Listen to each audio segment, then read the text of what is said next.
So, short disclaimer before I start with the list. Just letting you guys know now that there's going to be some tiny spoilers of certain areas and certain boss fights. So, if you don't want to see any of that, this is your last warning before I start the 5 things I wish I knew before I started playing Bloodborne. Good. Starting with number one is your weapons. Nothing in particular, but there's a lot about weapons that I wish I knew when I first started playing.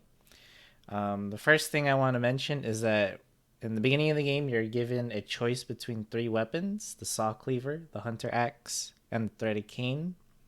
Think of this like choosing your starter Pokemon, but unlike Pokemon, this choice isn't permanent. Um, you can go back to the hunter's dream, which is like your base, your safety home, and you can purchase the other weapons if you wanted to try them out with blood echoes, which you get from killing enemies.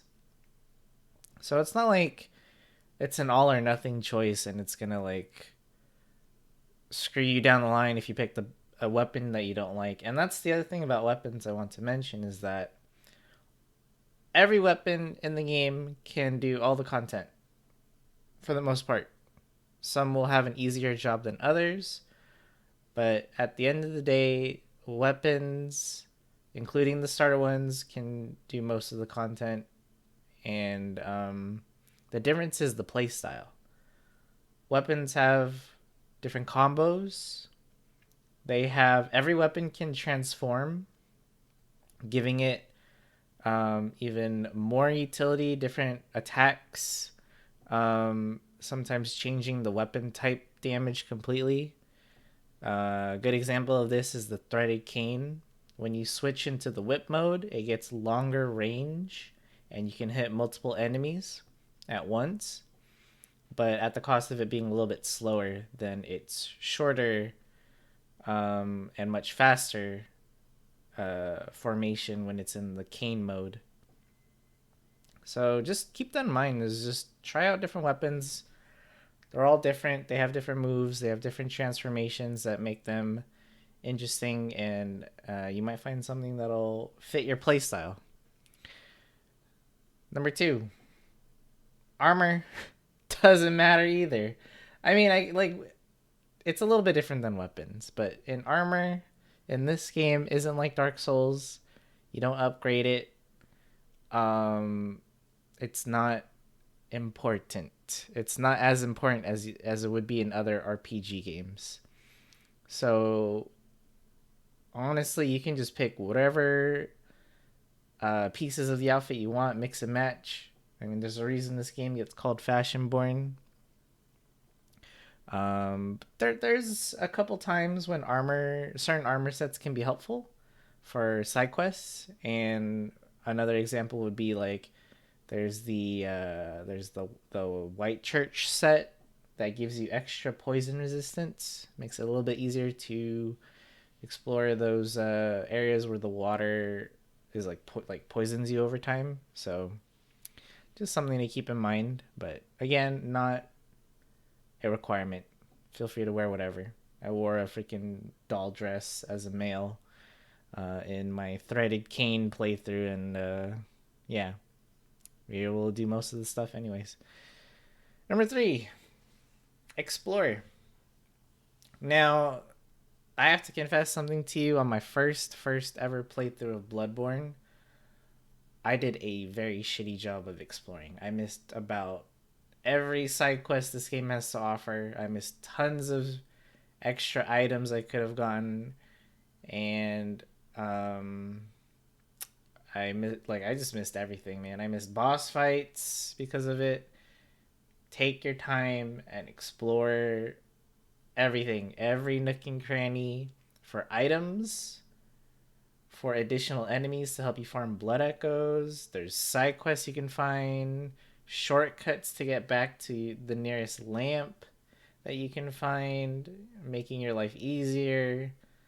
Again, like there are whole ass like completely optional side areas with more bosses and more content, and I completely missed all of it on my first playthrough. So definitely take the time to explore. Don't forget that not everyone is trying to kill you in Bloodborne. There are some friendly NPCs. You just gotta, you just gotta explore. You gotta find them. Um, a little bonus tip while you're exploring: when you see a red lantern in front of a door or any sort of like window, that means you can talk to the resident inside the near the red lantern. You can talk to them. Sometimes they'll have just some info. Sometimes they'll just make weird noises, and sometimes they'll even have a side quest for you. So always important to check those.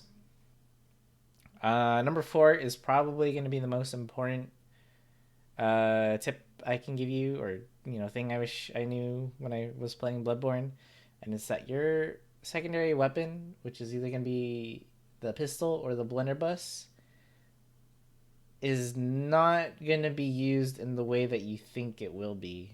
If you're new to Bloodborne, you're probably thinking that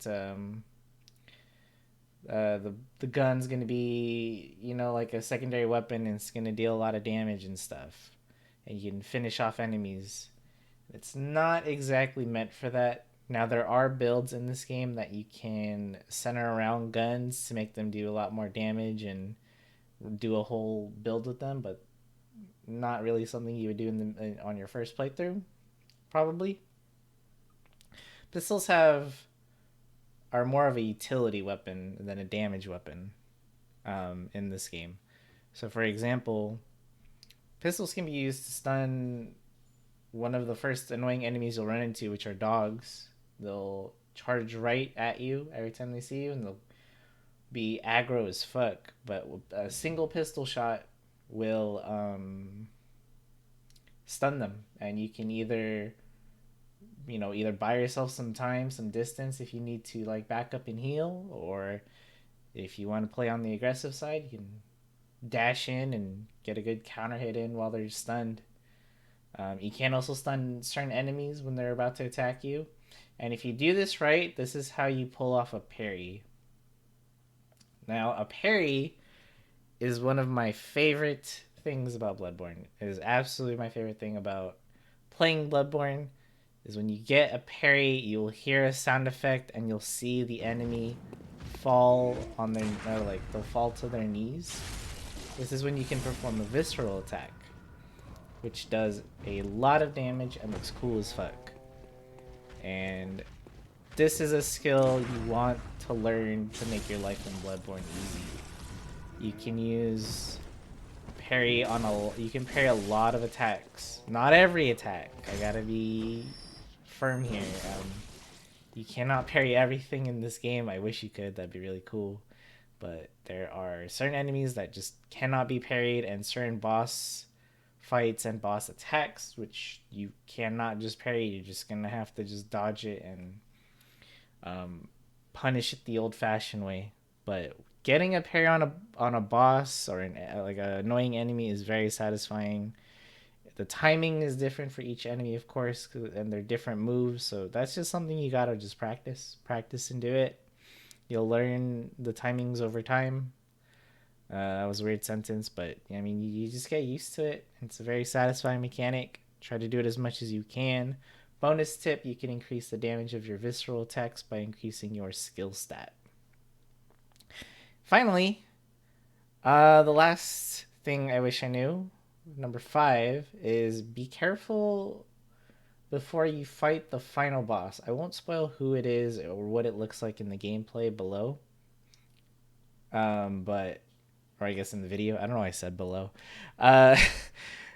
But just be careful. You'll know when it's the last fight because the doll in your base will tell you that the boss is waiting for you and your base will be on fire. That's like a big hint that you're very close to the final boss.